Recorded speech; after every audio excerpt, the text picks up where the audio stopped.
মাস হয়েছিল সেই বাবরি মসজিদের বিরুদ্ধে আরও একজন জনস্বার্থ মামলা করলেন। আপনি তো হুমায়ুন কবিরের আইনজীবী, কি বলবেন? হ্যাঁ, নতুন করে আবার গত শুক্রবার দিন একটা হাইকোর্টে মামলা ফাইল হয়েছে। যেই বাবরি মসজিদের যে কনস্ট্রাকশনটা হচ্ছে তার অভিযোগ যে এটাকে ইমিডিয়েট বন্ধ করতে হবে, এটা বেআইনি কাজ। তো সেই নোটিশ হুমায়ুনদা পেয়েছে গতকাল না, শনিবার দিন পেয়েছেন নোটিশটা। পাওয়ার পর আমি ওকালতনামা ফাইল করেছি। তো এখানে দেখুন, ওই যে ফাইল করেছে তার নাম হচ্ছে একটা হাওড়ার এক ভদ্রলোক, ওনার নাম হচ্ছে কুনায়ন রাজা না কি নাম আছে। তো উনি মূলত ফাইল করেছে যে এই কনস্ট্রাকশনটা হচ্ছে এটা ইললিগাল কনস্ট্রাকশন, বাবরির নামটা খুব খারাপ নাম, এবং এখানে বহু লোকের জমায়েত হচ্ছে। উনি কতগুলো ছবি দিয়েছে, যে ওই স্যাটেলাইট থেকে কিছু ছবি পেয়েছে যে বহু লোকের জমায়েত বাবরি মসজিদ যেখানে হবে প্রস্তাবিত জায়গার ওখানে। তো সেই কমুনাল দাঙ্গা যে কোনো মুহূর্তে বেঁধে যেতে পারে, অতএব এটাকে বন্ধ করা হোক। আর অযোধ্যার যে রায় হয়েছিল সেই রায়ে একটা বাবরি মসজিদ নিয়ে যে বিরাট একটা টেনশন ভারতবর্ষ জুড়ে, তার একটা নিরসন হয়েছে। নতুন করে আর কিছু যেন না হয় এরকম বলে করেছে। তো আমি পিটিশনটা পড়ে দেখলাম যে এটা একটা প্রিম্যাচিওর অ্যাপ্লিকেশন। উনি না জেনে মিয়ার একটা মানে কি বলবো আর কি অনুমানের ভিত্তিতে মামলাটা করেছে। এখনও বাবরি মসজিদের শিলান্যাস হয়েছে হুমায়ুন কবির সাহেব বহু লোকের উপস্থিতিতে, এবং সবথেকে বড় কথা যেদিন শিলান্যাসটা হলো সেদিন কম করে 3 থেকে 4 লক্ষ লোক ওখানে উপস্থিত ছিল, এবং পৌঁছাতে পারেনি, ওই স্থলে উপস্থিত হতে পারেনি আরও 3-4 লাখ। বিভিন্ন জায়গায় গাড়ি আটকে দিয়েছে, এদিকে কৃষ্ণনগর থেকে ওদিকে বহরমপুর, ওদিক থেকে গাড়ি আসতে পারেনি।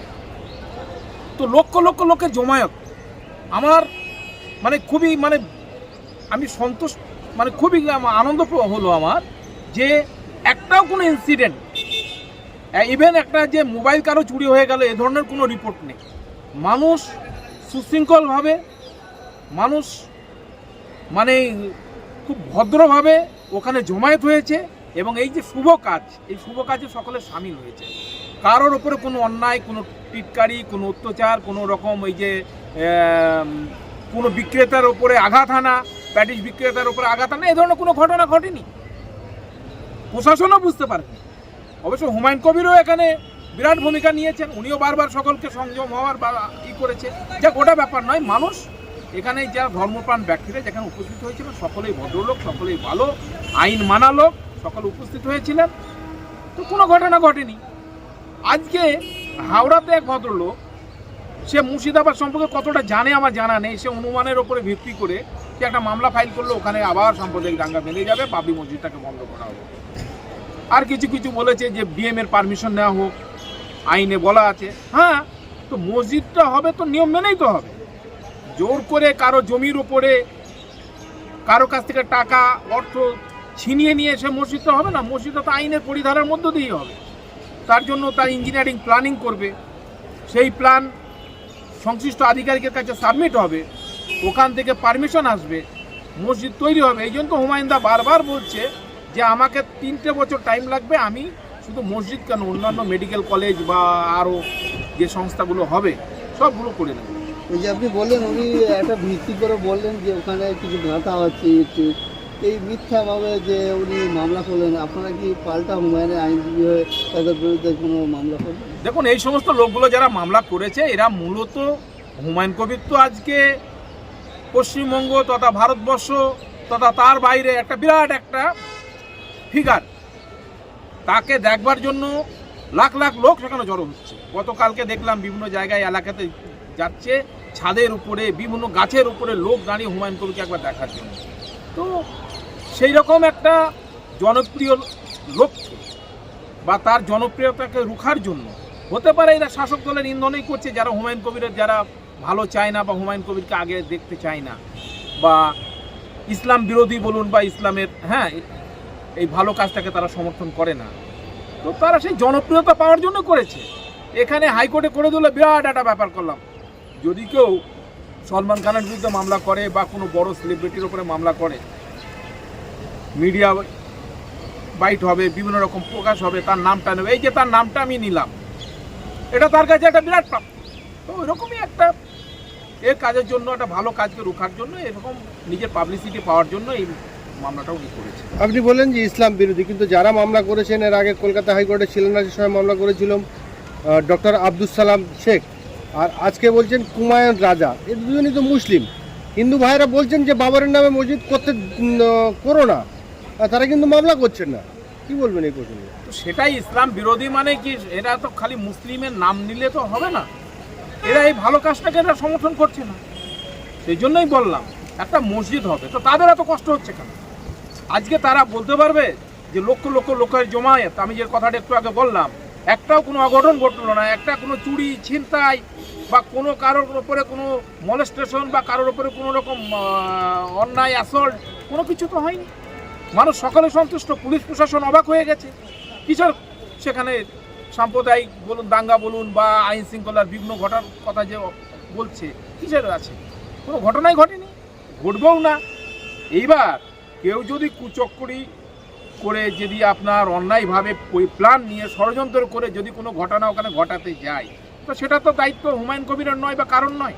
এই ধরনের ঘটনা, আর লোকাল ওখানে যারা আছে, মানুষকে টাকা দিয়ে গাড়ি ভাড়া দিয়ে ওখানে আনতে হচ্ছে না, লোকাল লোক স্বতঃস্ফূর্তভাবে হুমায়ুন কবিরের পাশে ওখানে আছে এবং সকলেই খুশি। তো সেখানে কেউ যদি কোনো রকম অন্যায় অঘটন ঘটাবার চেষ্টাও করে, তারাই রুখে দেবে। আর হিন্দু মুসলিমের কথাটা আমি দেখলাম, আশ্চর্য হয়ে যাচ্ছি। কালকে আমার বন্ধু সোমেন চ্যাটার্জি ওখানে গিয়ে দেখছি বসে আছে, আমি জানি না, আমাকে একজন বললো যে সুপ্রিম কোর্ট থেকে দিল্লি থেকে এক ভদ্রলোক এসছে, সোমেন চ্যাটার্জি স্যার, এবং তার সঙ্গে আরও 4-5 জন। তো আমি তাকে ফোন করলাম, তুমি এখানে এসছো? বলো হ্যাঁ, আমি তো এখানে এসেছি। শুনে আমি মানে খুব খুশি। এখানে আমার হিন্দু ভাইরাও কাতারে কাতারে সেখানে যাচ্ছে। ব্যাপারটা হচ্ছে ভালো কাজের সকলেই, ভালো মন্দটাও, যারা শিক্ষিত লোক, যারা জ্ঞানী লোক, তারা তো ভালো মন্দটা বোঝে। আজকে যে কোনো একটা প্রতিষ্ঠান যদি হয়, সেই প্রতিষ্ঠানকে কেন্দ্র করে মমতা ব্যানার্জি জগন্নাথ মন্দির করলো দীঘাতে। সে কি মন্দিরটা সঠিক হয়েছে, ঠিক করেছে কি করেনি, আমি সেটা পরের ব্যাপার। কিন্তু দীঘার যে ভিড় পর্যটকের, তারপরে জগন্নাথ মন্দিরকে কেন্দ্র করে আরও যেন ডবল হয়ে গেছে, হোটেলে বুকিং পাওয়া মুশকিল হয়ে যায়, ভাড়াও বেশি হয়ে গেছে। এই যে আপনি মামলা যে করেছেন, এই মামলার গতিবিধি বা মামলার বর্তমান পরিস্থিতি কি আছে? এই মামলাটা হয়তো আগামীকাল উঠবে প্রধান বিচারপতি ডিভিশন বেঞ্চে, জনস্বার্থের মামলা। আমি দাঁড়াবো। প্রিম্যাচিওর মামলা, অনুমানের ওপর ভিত্তি করে উনি মামলাটা করেছেন যে বাবরি মসজিদটা হয়ে গেছে ওখানে, অতএব ওটাকে ভেঙে ফেলা হোক, কেননা ওটা আইন মেনে তৈরি হয়নি। আরে কনস্ট্রাকশন তো হবে, তার প্ল্যানিং হবে, তার সব যত নিয়ম মেনে সমস্ত কাজ হবে। হুমায়ুনবাবু বারবার বলছে, তো সে নিয়ম মেনেই কাজ হবে। এরা একটা ওনাকে বিড়ম্বনা সৃষ্টি করা, বাধা দান করা এবং ওনার জনপ্রিয়তাকে খাটো করবার অভিপ্রায়ে এগুলো করছে। হতে পারে শাসক দল যারা হুমায়ুনের বিরোধী এখন বর্তমানে, যারা চায় না, তাদের ইন্ধনও করতে পারে। পশ্চিমবাংলায় 9 কোটি মতো মানুষ, এই আজকের একজন, কালকে একজন, পরশু একজন যদি মামলাই করে দেয়, তাহলে তো 9 কোটি বছর ধরে মামলা, 9 কোটি দিন ধরে তো আপনার এটা তো বিরাট ব্যাপার। একটা ভালো কাজ করছে আজকে হাইকোর্টের বুকে হুমায়ুন কবিরকে, একটা তো উনি মানুষের জনসেবা করবেন, মানুষকে সেবা দেবেন না, এরকম একটা ধর্মীয় ভালো কাজে অংশগ্রহণ করবেন, আর ওদিকে ওনার মাথাটা কিছু কিছু নিশ্চয়ই একটা ডিস্টার্ব হয়ে যাচ্ছে। হাইকোর্টে মামলা, ওনাকে সই করতে হলো, ওকালতনামা ফাইল করতে হলো, হ্যাঁ, সেখানে আলোচনা, ডিসকাশন অনেক সময় ব্যয় হচ্ছে। মামলাকারীর পক্ষে কে দাঁড়াচ্ছেন? কি অনির্বাণ ব্যানার্জি বলে এক ভদ্রলোক কে দাঁড়াচ্ছে, তা তো জানি না, অ্যাডভোকেট অন রেকর্ডে ওনার নাম নেই। আগামীকাল কি হুমায়ুন কবির হাইকোর্টে উপস্থিত থাকবে? সেটা ওনার ব্যাপার। হ্যাঁ, উনি যদি সময় পাই, সেটা আমার সাথে কথা হয়নি, আমি সওয়াল করবো ওনার হয়ে। বারবার এই বাধাদান সৃষ্টি করার কারণটা কি আমি বুঝতে পারছি না। তো সেটাই তো বলছি যে ভালো কাজের কিছু কিছু বাধা, এটা আমাদের যারা মানে আমাদের সিনিয়র বলুন বা মুরব্বী বলুন বা যারা জ্ঞানী লোক, ওদের মুখে শুনেছি যে ভালো কাজ করতে গেলে বিভিন্ন বাধা বিপত্তি আসবে। হুমায়ুনদা যেটা করছে, আমি ওনাকে স্যালুট জানাই। ওনাকে আমি একটা কথা বলবো যে এ তো মোহাম্মদী ইসলাম, হযরত মুহাম্মদ সাল্লাল্লাহু আলাইহি সাল্লামের যে তরিকা, যে ধর্ম উনি আনয়ন করেছেন, সেই ইসলাম ধর্ম। তো সেই ওনার এই ইসলাম ধর্মের প্রবর্তক, উনি যেখানে প্রচার করবার জন্য বিভিন্ন রকম বাধা বিপত্তির সম্মুখীন হয়েছে, আলটিমেট উনি সাকসেস। আর হুমায়ুন কবিরের ওপরে এই বাধা বিপত্তি হচ্ছে, এটা হুমায়ুন কবিরের জন্য আমি বলবো ঠিকই আছে। এটা প্রফেট মুহাম্মদ সাল্লাল্লাহু আলাইহি সাল্লামের ওনার সুন্নতের একটা ওনার পালন হয়ে যাচ্ছে।